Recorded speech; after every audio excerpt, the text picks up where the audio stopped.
let me tell you what they've convinced themselves in. They've convinced themselves of that the guys working a fake match, the artistry of that is realistic. Like there's really something to the artistry of a fake fight. Okay? When really there's no artistry to a fake fight. And you're not supposed to look at it as the artistry of a fake fight. Mm-hmm. You're supposed to suspend disbelief and pretend it's a real fight. Mm-hmm. Okay? Not accepting the fact that it is fake, okay, and accepting that. And then trying to point out that the artistry of it and how good the artistry is real. Which totally, like, I will point to that and say, you know, that's fine. You can do that. But what you've done over the course of time by emphasizing that is just get a bunch of people that don't want to watch it anymore then. Yeah. Because you've changed the premise of what professional wrestling is supposed to, the viewer is supposed to be engrossed in, and you've changed the narrative and say, no, you're supposed to be engrossed in this. This is the most important thing. And the numbers don't lie. The numbers are just clear as day. Nobody cares about that stuff. Nobody cares about the artistry of professional wrestling. What people care about are soap opera storytelling with characters, where wrestling is the backdrop. That's what the model formula that has gotten fans over the years. Bro, these guys do not even realize the damage they've done to the income of people in this business. And their income. Yes, and their income too. And they'll look at and they're on this narrative. It's like, dude, do you understand what's going on? The flagship show of professional wrestling is doing its worst numbers in the history of the show. And you guys are talking about an indie boom and how great wrestling is today. And I'm like, what are you sit there and go, what the F are you guys talking about? There's problems here. The guys are not making as much money. Tyler Breeze, who is an entertaining character doing those vignettes and everything, is getting sent down to NXT, and he's getting stuck with a pay cut. It's costing him money because you guys think that stuff's stupid. You know what I'm saying? Like, you guys think the character stuff is dumb, and this guy doesn't. And every time they're trying to push him, you're burying him. You know, so they send the guy down to NXT. Now the guy's taking a pay cut. Yeah. And that's because of the type of, like, what they think is important. Yeah. You know, but there's no numbers to show it. Then the Nikito, well, Japan, okay, go live in Japan, bro. You're sitting there trying to tell me, you're trying to tell professional wrestling fan that the professional wrestling business, where the TV show is an infomercial to promote their show so you can go on the road and sell out arenas. Okay, you're trying to tell people in the United States, it's like, hey, if you want to do that, you got to fly 17 hours and buy a ticket. You know, you got to go to Japan. You know, where in Japan they've stuck to the validity of professional wrestling, and the trolls have not infested that product. Yeah, you know what I'm saying? It's a completely different culture. It's a completely different culture over there. That's what people say to me all the time. Vince, how could you not like the WWE and this stuff, but like Lucha? I'm like, because that's the way Lucha always was. Mm-hmm. That is Lucha. When you tune into Lucha, you know that's what you're going to get. They have not changed. We changed, bro. Mm-hmm. Absolutely.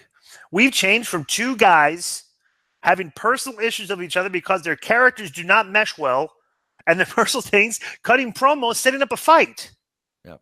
And now all that's completely important. Bro, Jeff, I want you to do me a favor, because I don't even know this. Okay, pull up the Wrestle Kingdom card if you could. The card for Wrestle Kingdom. Can you find that? I think he don't have to pull it up. He knows it by heart.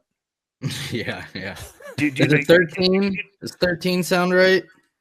Wrestle Kingdom 2019. Yeah. Okay, let's see. Let me hear the card. Run down the card, Jeff.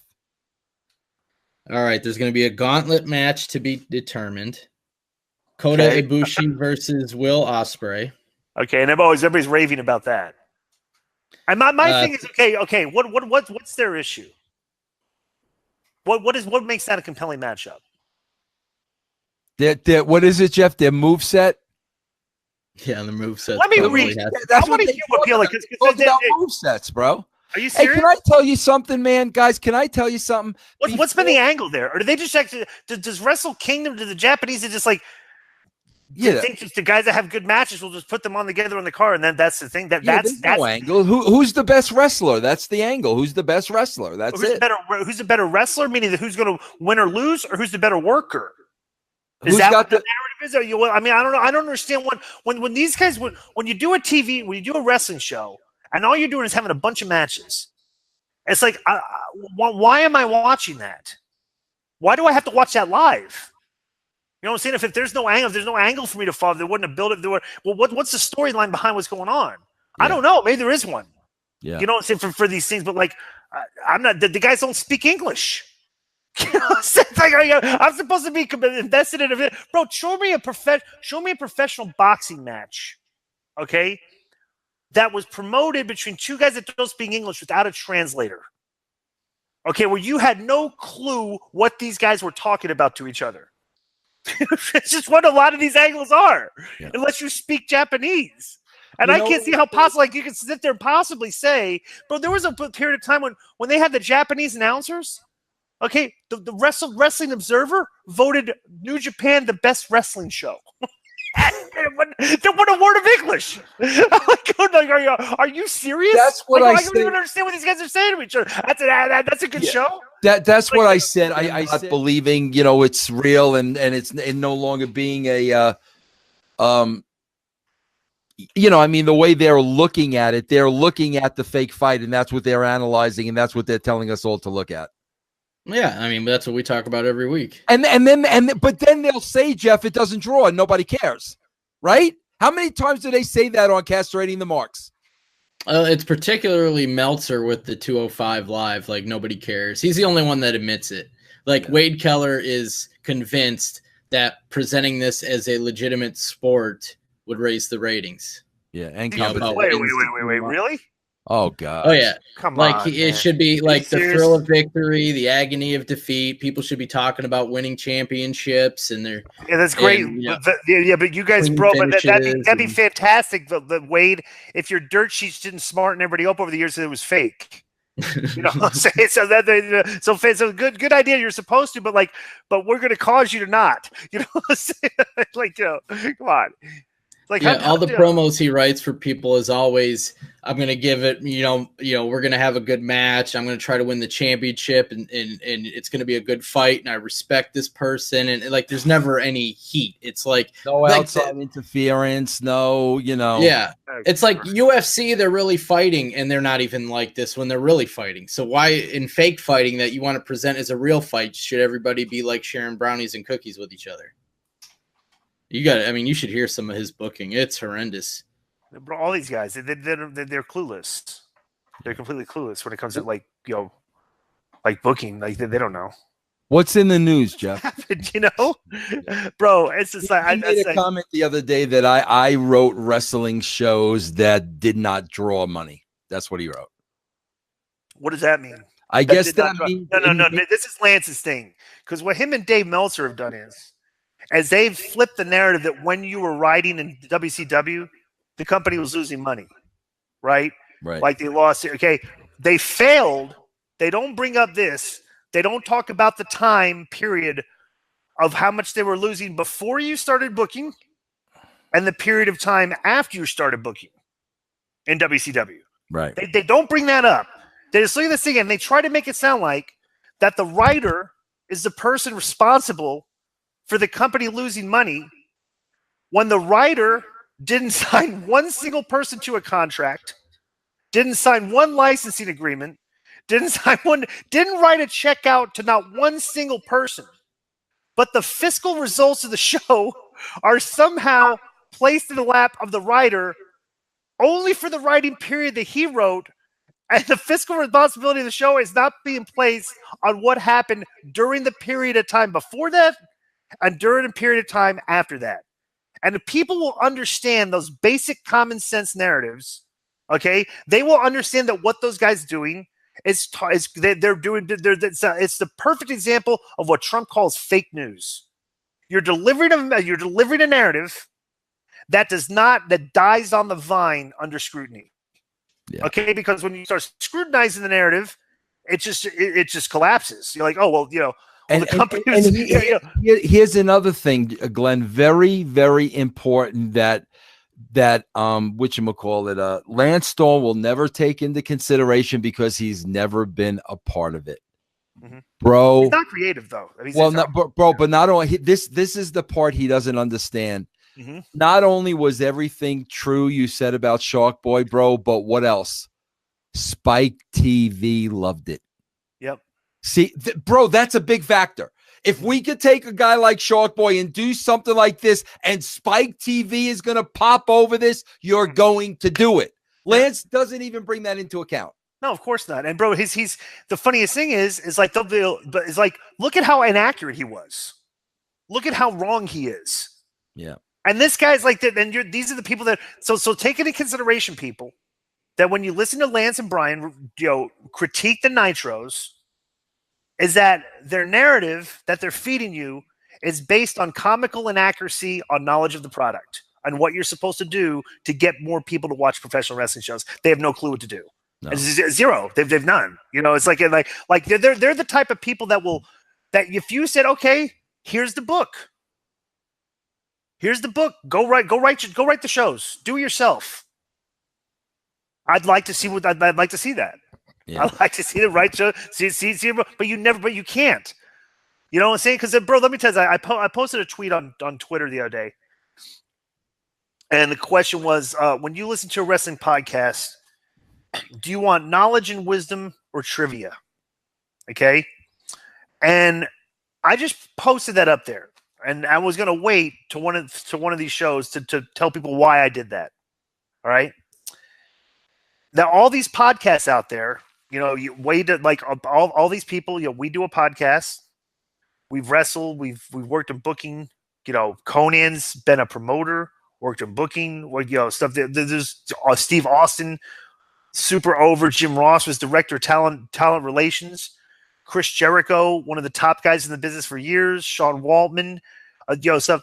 So if you go look at the dictionary, okay, and you go look at the definitions of those three words, all right, trivia is basically what's described as useless information. Okay, there's two very important things that are involved with knowledge and wisdom. Okay. And what do you think there's one very important thing that is associated with both of those words. There's a word that comes with knowledge and wisdom. Okay. There's a word that's associated with that. All right. Mm-hmm. And what is that? I'm going to ask you what you think that word is. What do you think that word is? Experience. Bingo. Experience. Okay. So if you are not speaking from a point of experience, you're not really talking from a point of logic and wisdom. What you're doing is you're basically giving us trivia, a bunch of useless facts or useless story. It's useless because you're not speaking from a point of experience on how to do the stuff. Mm-hmm.